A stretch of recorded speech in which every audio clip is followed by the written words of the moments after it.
Marina's birthday gala was nothing short of a grand spectacle.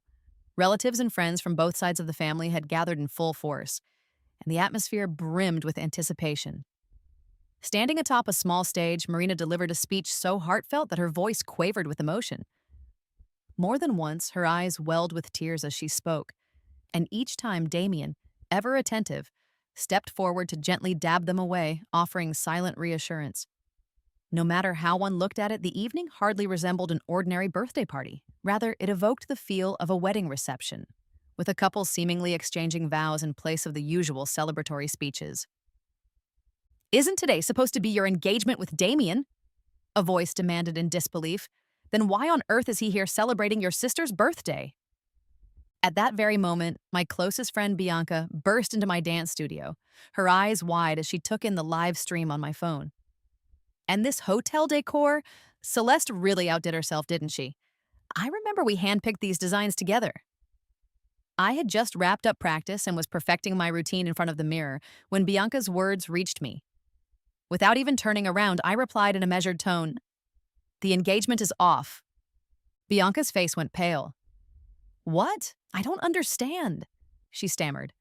But as she caught a glimpse of the detached expression in my eyes, she swiftly pieced the puzzle together. "It's because of Marina, isn't it?" I sighed and nodded. Exactly. 3 months ago, Marina returned from her studies overseas. She arrived just in time to catch Damien and me deep in the throes of planning our engagement. I'd chosen the venue, set the date, and coordinated every little detail with utmost care. But then, barely a week ago, Marina mentioned that her birthday was coming up. She wanted nothing less than an extravagant celebration. The first grand reunion she'd have with all her old friends in years, since she hadn't properly celebrated back home for over 6 years. Naturally, my parents were more than happy to help. In fact, they insisted the party be as lavish as possible. The problem was that my own birthday was looming just a week away, and there simply wasn't enough time to set everything up the way I had planned. Marina's pout had been hard to miss. My parents exchanged a thoughtful glance as if silently acknowledging the time crunch. Then, out of the blue, Marina had an idea. After a moment of hesitation, her eyes lit up. "Why don't we use Celeste's venue?" she suggested, referring to the hotel where the decor and arrangements had already been finalized. At first, my parents hesitated. After all, every aspect of that venue had been meticulously arranged for my engagement with Damien. But Marina, ever the persuasive one, clung to their arms and pleaded, "It's just a birthday party. It won't change anything. Besides, using Celeste's venue saves us so much time and effort." Marina had always been their favorite. Even the slightest sign of discontent from her was enough to send them into a tizzy. And now, listening to her speak as if she were genuinely concerned about easing their workload, they felt an overwhelming sense of relief and joy. They hadn't even paused to consider that I had poured months of painstaking effort into planning every detail for what was supposed to be the most important day of my life. Bianca was utterly speechless when I finished recounting everything. "Are you serious?" she finally blurted out. "She hijacked your engagement venue? It's not like you're about to, well, you know." Her voice dripped with indignation as she raged on my behalf. "And what about Damien? Did he just go along with it?" I hesitated, the thought of Damien tugging at my heartstrings, but then I recalled his casual response. Damien simply said, "We can get engaged any time, but her birthday comes only once a year. She's been away for 5 long years. Can't we at least give her the proper celebration she deserves?" I paused, the question swirling in my mind. Why did it have to fall on the day we planned our engagement? Why did it have to be in the venue I had so lovingly chosen? Countless thoughts and regrets had built up inside me, but the moment I noticed the impatient crease forming on Damien's brow, I was silenced. Damien had always treated Marina differently. He never hesitated to offer her help, whether it was tutoring her after school, accompanying her on weekends, or simply being there whenever she needed someone. I had assumed that despite his generosity toward Marina, he would know exactly where to draw the line. I never imagined that a single request from her would prompt him to agree so readily. I stayed in the studio until the lights finally dimmed, leaving behind a storm of mixed emotions. Yet the night was far from over.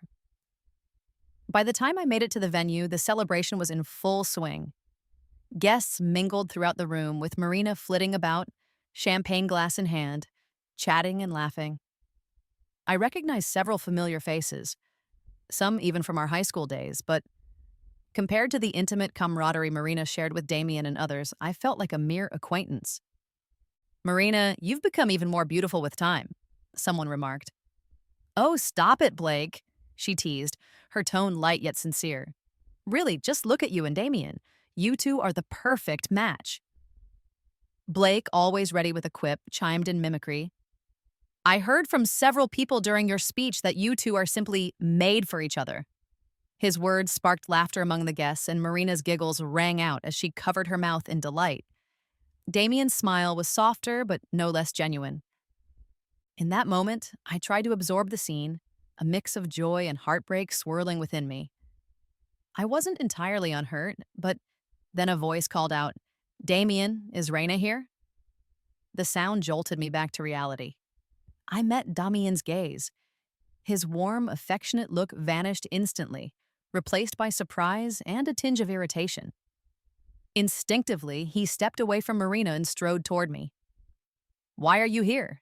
he asked abruptly, his tone suggesting I wasn't expected at all. I looked at him steadily, noting the flicker of regret in his eyes as he quickly reached for my hand. "I just thought, why didn't you call to pick me up?" he added, his voice softening as if trying to mend a sudden rift. I had never imagined the day would come when Damien would say something so dismissive, as if his care for me didn't matter. "It's nothing," I murmured. "Taking a cab was easier." He chuckled, dismissing my words, but I couldn't help noticing the cold distance in his tone. Before I could gather my thoughts, Marina approached with her usual composure. "You're here after all," she said, her smile unwavering as she gracefully adjusted the hem of her dress, a gown I had once prepared for what was meant to be our engagement celebration. Noticing my curious glance, she beamed and asked, "Do you like my dress, Celeste?" There was a spark of playful provocation in her eyes, mingled with pride. Damien quickly interjected, "Marina's gown wasn't ready in time, so just to be clear, there's no misunderstanding. I won't be needing that dress anymore." I managed a strained smile. "It looks fantastic on you," I offered, though a part of me longed to explain that I hadn't even managed to get you a proper birthday gift. "Consider this my present," I added softly. Marina paused, seemingly taken aback by my tone. Damien, oblivious, even sighed in relief as if a weight had been lifted. "I'll make sure to get you an even better one next time," he promised. I wasn't convinced. In my heart, I resented the way everything had unfolded. "I'm off to see my parents first," I declared, and with that, I excused myself. My parents were gathered in the living room, flipping through photos taken earlier in the evening. "These came out so beautifully," my mother gushed, pointing to a group photo featuring Damien, Marina, and them. Marina gazed at the picture with a satisfied smile. "Don't you think Damien and Marina make the perfect pair?" my father mused, though my mother's voice betrayed a hint of wistfulness as she added, "They do look wonderful together. But Damien's with Celeste now, and if Marina hadn't been abroad all these years, would Celeste have had a chance at all?" My mother's wistfulness stung as she recalled how Damien had always been Marina's favorite. I remembered my childhood vividly. My mother had once bought two beautiful princess dresses. We should each have one, I'd thought. But Marina had clung to both, crying, "They're both mine. I want them both." I could still picture my mother scooping her up and soothing her with a tender laugh. All right. They're both yours, Marina." It was a small incident then, but it had left a lasting impression. Over the years, my mother had been obsessively careful that Marina never lacked anything, even if it meant sacrificing my own needs. I had spent countless hours perfecting my dance routines, always the top student at the academy. Yet my parents' attention rarely fell on me. Their love, as vast as it was for Marina, left me feeling perpetually in her shadow. Later that night, as I prepared to leave the venue, Damien's hand reached out to escort me out. "I'll walk with you," he said, his voice laced with a fleeting tenderness that I wasn't sure I could trust anymore. Just then, Marina's voice rang out again. "You're leaving, but the cake hasn't even been cut yet." she chided, disappointment clear in her tone. You ordered this cake yourself. Why don't you stay and cut it with me? Damien's grip on my hand stiffened, but I managed to excuse myself. No thanks, I'm watching my figure. Deep down, I knew exactly what Damien truly wanted. I offered a weak excuse about being exhausted from rehearsals and slipped away into the cool night air. Glancing back, I saw a throng of guests gathered around the cake table on the lawn. There, Damien and Marina stood side by side, slicing the enormous cake amid a sea of smiling faces. The scene was bittersweet, familiar, yet alien to me. I recalled my mother's words earlier that evening. If Marina hadn't returned from abroad, there might have been no space for me or Damien in her carefully curated world. I loved Damien, but it seemed my mother had always preferred Damien's adoration for Marina. I remembered my childhood vividly. My mother's constant worry that Marina wouldn't be taken care of led her to delay my schooling by a year. You have to take good care of your sister, understand? She would repeat from kindergarten through high school. Then, when Damien came into the picture, everything changed. I'll leave Marina in your capable hands, she'd said, as if Damien were the perfect prize to secure for Marina. After high school, upon learning which university Damien had applied to, she even altered both our applications, mine so that I could remain close to Marina, and Marina's to ensure she'd be with Damien. Yet fate had its own plans, and while Marina eventually went overseas for her studies, I was left behind, feeling increasingly like the replacement rather than the equal. It wasn't long before Damien returned home in the middle of the night. I was still awake, poring over research papers on my tablet when he appeared at the door. You're back, he said with a hint of surprise. I switched off the screen and looked up. Damien's eyes held a softness for just a moment before he added, Go take a shower first and try to keep it quiet. I'm going to sleep soon. After his shower, Damien slipped into bed under a thick, warm blanket. His arm wrapped around my waist as he murmured softly, his voice laden with vulnerability. Celeste, please don't take tonight too hard, I asked calmly. What do you mean? Are you upset about the engagement party being turned into Marina's birthday celebration? Or about Marina wearing what was supposed to be my engagement dress? Or is it about the way our parents spoke earlier? Damien opened his mouth as if to reply, but then hesitated. Perhaps he sensed the unusual calm in my tone. In the past, if I had protested or even cried, he would have known exactly what to do. But now, I simply accepted everything with a numb indifference, a resignation that this was what he desired, even if it left him feeling defeated and uneasy. I know you're upset, Celeste, Damien finally said, his arms tightening around me as if trying to offer some consolation. I promise I'll make it up to you with an even grander wedding in the future. His words were met with silence on my end, yet I couldn't help but wonder if that future was even possible. The following day, gossip swirled around the academy as whispers of what had transpired reached those who knew only fragments of the truth.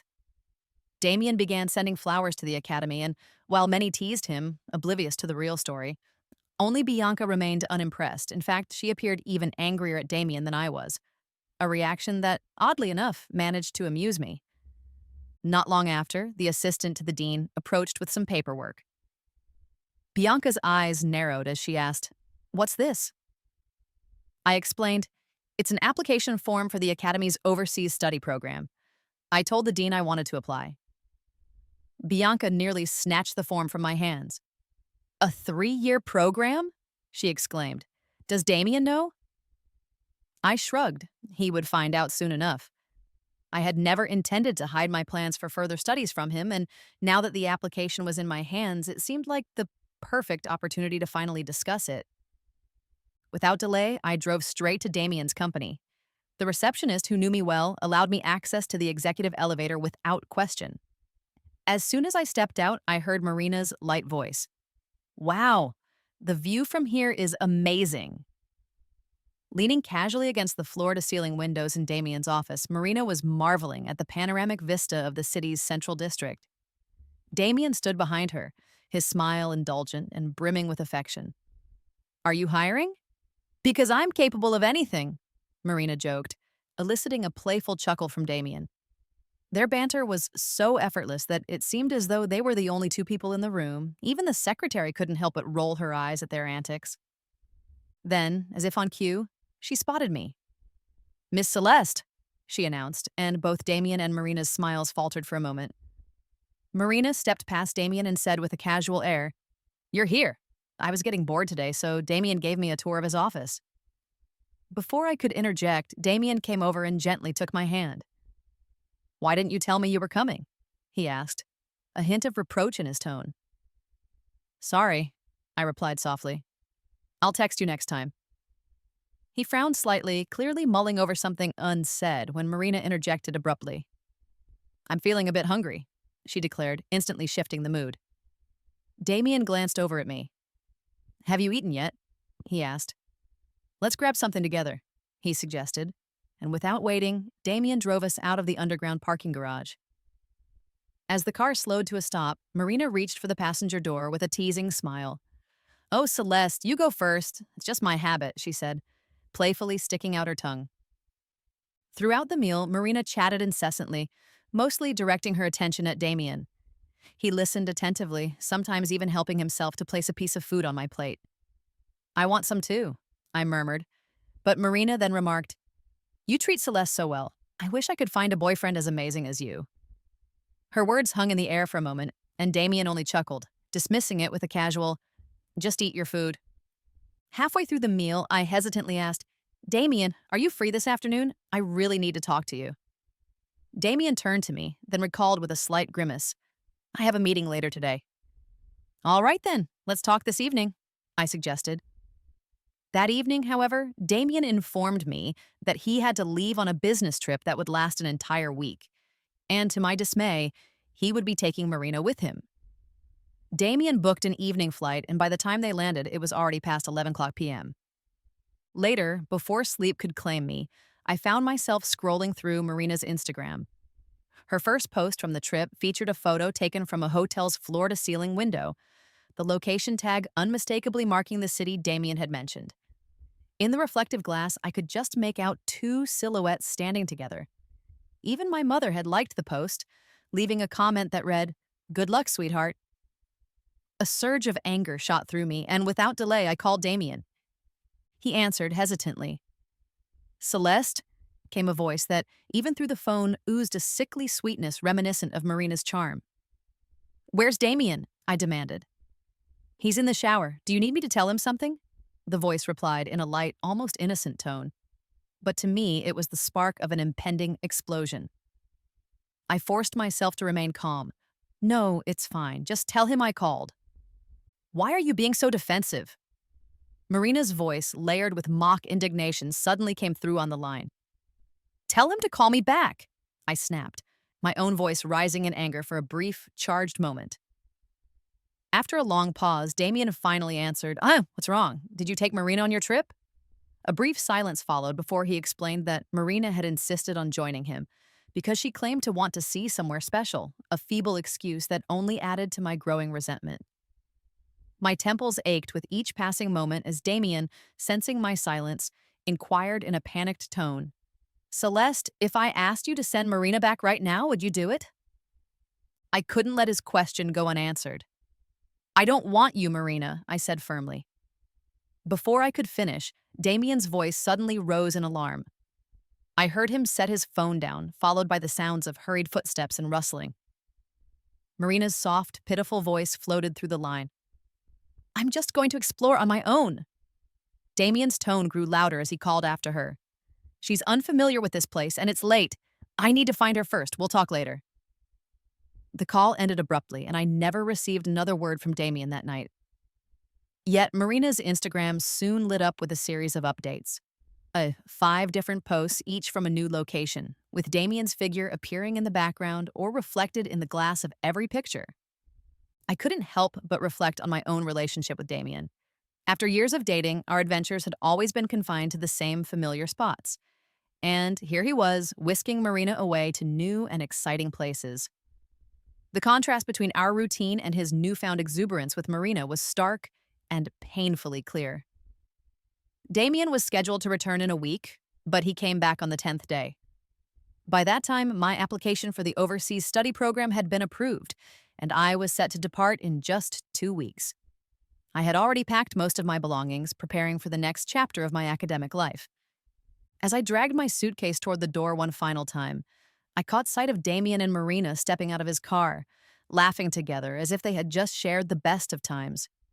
Their smiles lingered as they basked in the afterglow of their trip.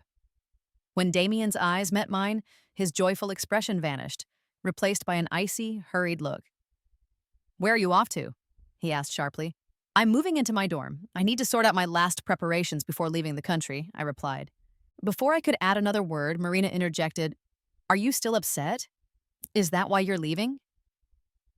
Her voice was laced with innocent curiosity, her brows raised as if in genuine concern. Damien's gaze darkened as he considered her words. "You never told me you were coming back today," he said, his tone suddenly colder than before. I met his eyes steadily, confused by the abrupt change. "You never mentioned it," I replied softly. Damien's face stiffened as if the memory of our last conversation, a conversation that had ended with him chasing after Marina, had suddenly resurfaced. He looked uneasy and embarrassed, yet ultimately dismissed the topic with a sullen, "Celeste, stop making a fuss. Let's just go home and talk later." I brushed aside his hand, reaching for my suitcase, replying, "I'm not making a fuss. I've got too much to do at school." His eyes bore into me, silent and accusatory. Days passed, and once everything at school was settled, Bianca asked with hesitant concern, "Have you told Damien you're going abroad?" That's when it struck me. I had completely forgotten to mention it. I hurried home, but Damien wasn't there. I began packing up my things when he finally returned. Seeing me, he looked momentarily surprised, before a relaxed smile took over his face. I was about to speak when his expression turned cold again, and without a word, he disappeared into his study. "Is he sulking?" I mused to myself, amused at the irony of it all. The next morning, I intercepted Damien before he left for work.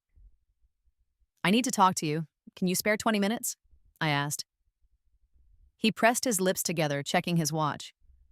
"I've got something to tell you, too," he admitted. "I'll pick you up after work tonight." I agreed silently, waiting until the evening. By then, I had already packed most of my things at home. During a brief break, I scrolled through Instagram and came across a post from Marina at a jewelry store, a dazzling diamond ring adorning her hand. Not only had my mother liked the post, but Damien had as well, and I couldn't help but feel a sting of jealousy. That very evening, Damien returned and suggested we go out for dinner. "By the way," he said, as I was changing into the dress I had once given him for his birthday, "that dress looks stunning on you." I couldn't help but wonder aloud, does it really have to be this ceremonial? Although puzzled, I rationalized that after years of our tumultuous relationship, perhaps we deserved a proper closure. I changed into the dress and caught a glimpse of Damien's reflection in the mirror, his eyes warm and full of affection, the soft lighting making them shimmer as if ignited by hidden emotions. "You look beautiful," he murmured, wrapping his arms around me from behind. His head dipped as he whispered near my ear, "There's just something off about you today." Yet there was still time to unravel the mystery. Instead of driving straight to the restaurant, Damien took me on a nostalgic tour of the university campus. "Do you remember our first meeting here after the entrance exams?" he recalled, gesturing toward a cherry blossom tree along a quiet pathway. It wasn't even blossom season, but the tree was lush with life. He recounted how, back then, he had asked why I was alone, too embarrassed to admit that my parents had accompanied Marina for her retake exams later that day. Damien even helped me lug my luggage to the dormitory, and I had treated him to a modest meal afterward. Though our departments were at opposite ends of the campus, fate always seemed to ensure our paths crossed at mealtimes. No one could fault Damien. He was gentle, admirable, and had an air of unattainable perfection. Yet, deep in my heart, I knew he never truly belonged to me. Every encounter with him evoked both joy and sorrow. It was after Marina left for her studies abroad that Damien finally asked me, almost unexpectedly, "Would you be my girlfriend?" I had allowed myself to follow that fragile hope, even though it eventually crumbled under the weight of reality. Today, as Damien rambled through campus recounting memories, I listened with a polite detachment. He led me through the campus until we reached the entrance of my department. "I used to wait here for you after class," he said softly. I had expected him to continue reminiscing, but he suddenly fell silent. Later, Damien finally took me to dinner. His mood had visibly lightened as a violinist performed beside our table. The candlelight flickered, rendering his face tender and almost ethereal. Yet, as soon as I stepped into the restaurant, I sensed something was amiss. The decor exuded an air of luxury and carefully orchestrated surprise. Midway through the violin performance, several waiters marched in, pushing a massive bouquet of flowers. Soon, some of Damien's friends surrounded our table amid cheers, party poppers bursting and colorful streamers raining down. At one point, Damien knelt before me on one knee. "Celeste, will you marry me?" he declared. I stared in shock, utterly unprepared for such a spectacle. Laughter and jibes rippled through the crowd. "She didn't see that coming, did she?" someone joked. As Damien's friends egged him on, he attempted to slip the ring onto my finger, but I abruptly pulled my hand away. A sudden silence fell over the room. "What is going on?" murmured one of the onlookers. Has Celeste always wanted to marry Damien? The murmurs grew louder. Was I rejecting him? Damien's smile stiffened instantly. "Celeste," he managed, his voice trembling with a mixture of hurt and disbelief. I realized then that Damien had been acting strangely these past few days because he was orchestrating this very proposal, hoping to announce something he had held back all along. I stood up abruptly and commanded, "Everyone, please leave. I need to speak with you, Damien." In that hushed moment, Damien's face was a portrait of helplessness and unease. I had already applied for an overseas study program at the academy, and now I finally found the courage to reveal it. Damien's eyes widened momentarily. "Celeste, are you breaking up with me because of this?" he asked in a near whisper. "It's not that simple," I replied, my voice trembling yet resolute. 3 years isn't that long for a long-distance relationship, Damien. I can't do this. I looked him straight in the eye, the weight of all our shared history and my own shattered dreams heavy in my tone. "We're done," I declared, my words slicing through the tense silence. It wasn't a sudden decision.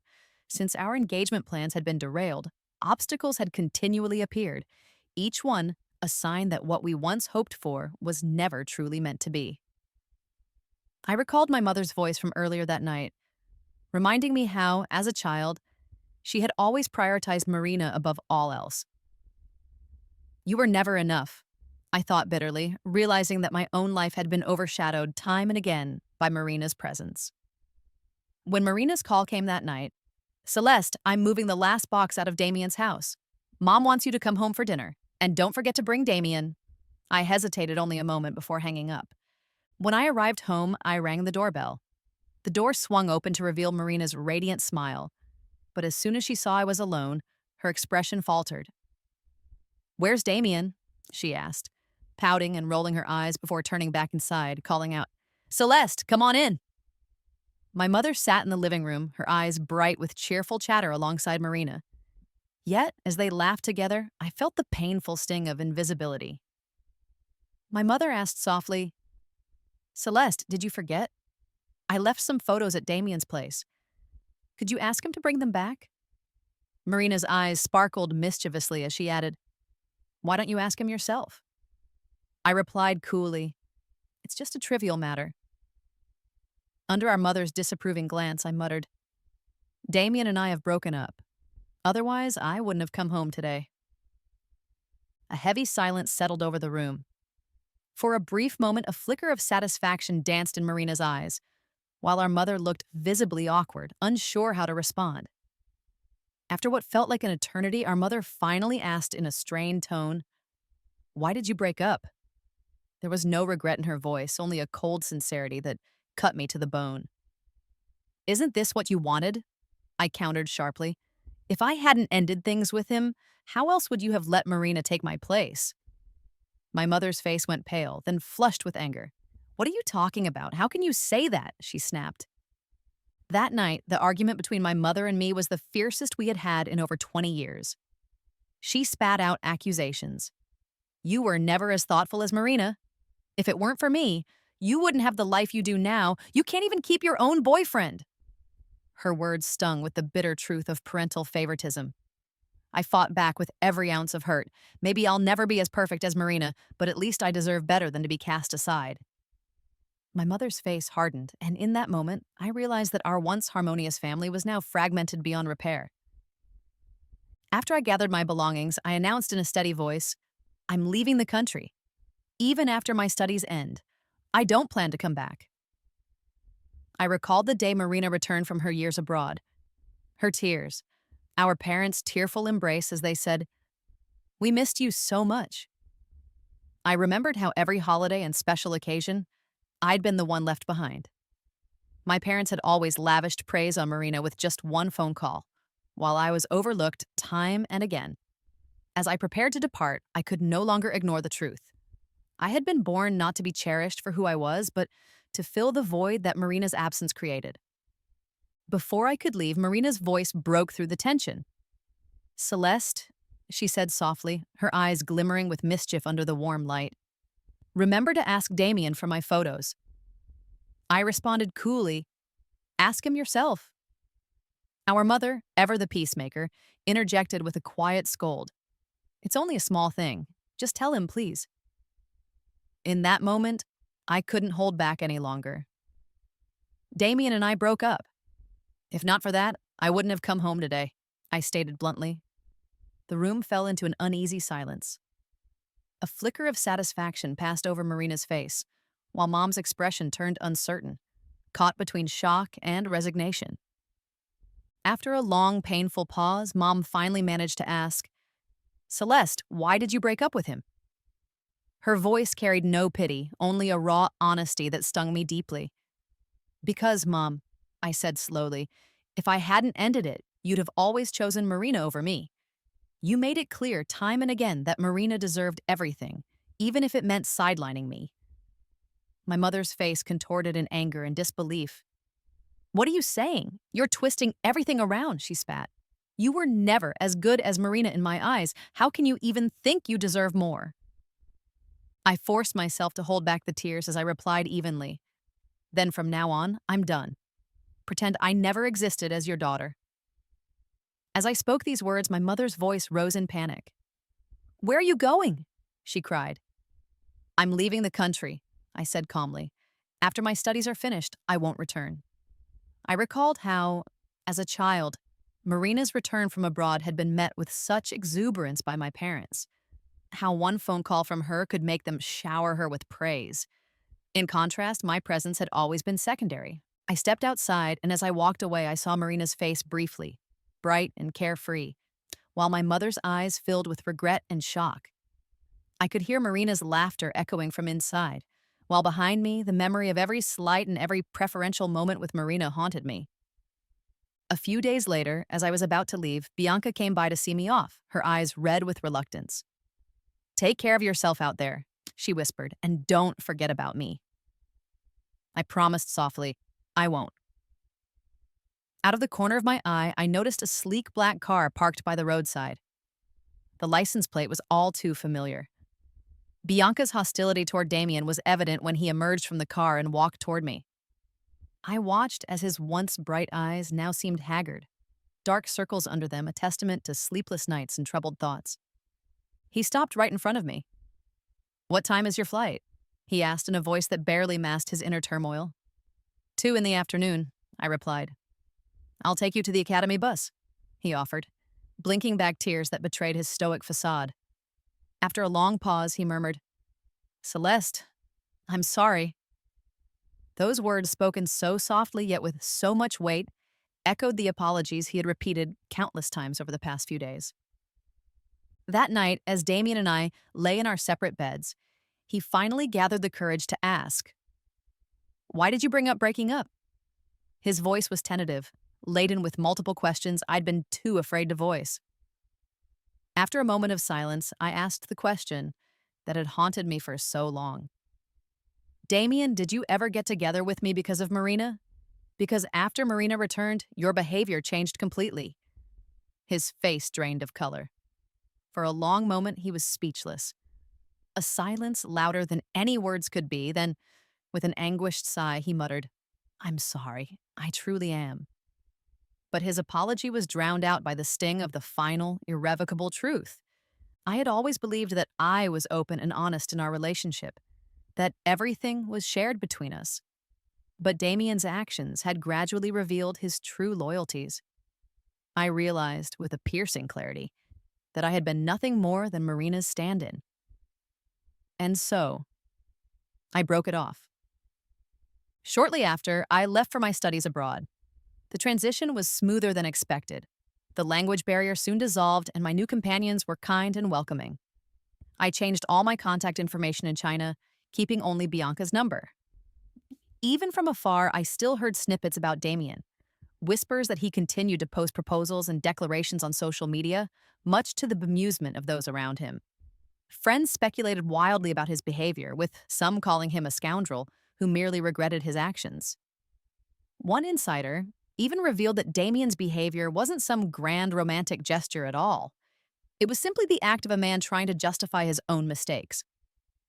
As the days turned into weeks, the online chatter grew more vicious. Marina's family became the target of relentless harassment, forcing them to rarely leave their home. Marina herself had once wanted to ask Damien for help after a terrible car accident, a calamity that had taken place when Marina and Damien were arguing during a drive. In that tragic incident, one person had lost their life, and Marina was gravely injured while Damien suffered a broken leg. For 3 long months, I had been unable to visit them until a tearful call from home forced me to confront the painful truth. "Celeste, can you come back?" My mother pleaded over the phone. I remained silent for a moment before replying, "I'm not coming back." Her voice cracked as she begged for support, but I simply hung up, closing the door on that chapter of my life. And so, that was the end of it. A story of shattered engagements, manipulated loyalties, and a family divided by favoritism. I had once dreamed of a future with Damien, a future filled with promise and shared dreams, but that future was now lost. The truth had finally emerged. I was never truly cherished. In a world where Marina always came first, I was left to fade into the background. Looking back, I recall how my childhood had been marred by constant comparisons. My mother had always made it clear that Marina deserved the best of everything. Even the dance classes I had excelled in were originally meant for her. I had spent years perfecting my art, yet not once had my parents come to one of my performances.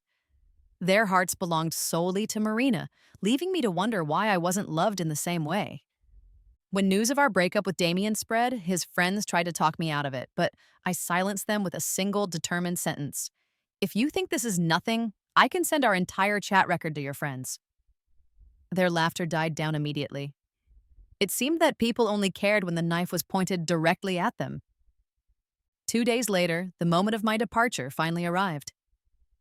Bianca saw me off with tear-streaked eyes, whispering, "Take care of yourself out there, Celeste, and don't ever forget me."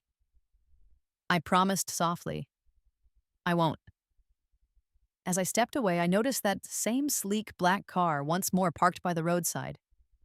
Damien emerged from it, his tired eyes meeting mine one last time. He asked softly, "What time is your flight?" I replied, 2 in the afternoon, and he offered, "I'll drive you. There's a bus arranged by the academy." His eyes trembled as he added, "Celeste, I'm sorry." In that final moment, I couldn't help but wonder if Damien's regret was genuine, or if it was just another excuse for what had always been inevitable. With every step away from that life, I left behind the lingering memories of a love that had never truly been mine. And as the road stretched out before me, I realized that sometimes the only way to find your own worth is to walk away from the shadows of someone else's favoritism.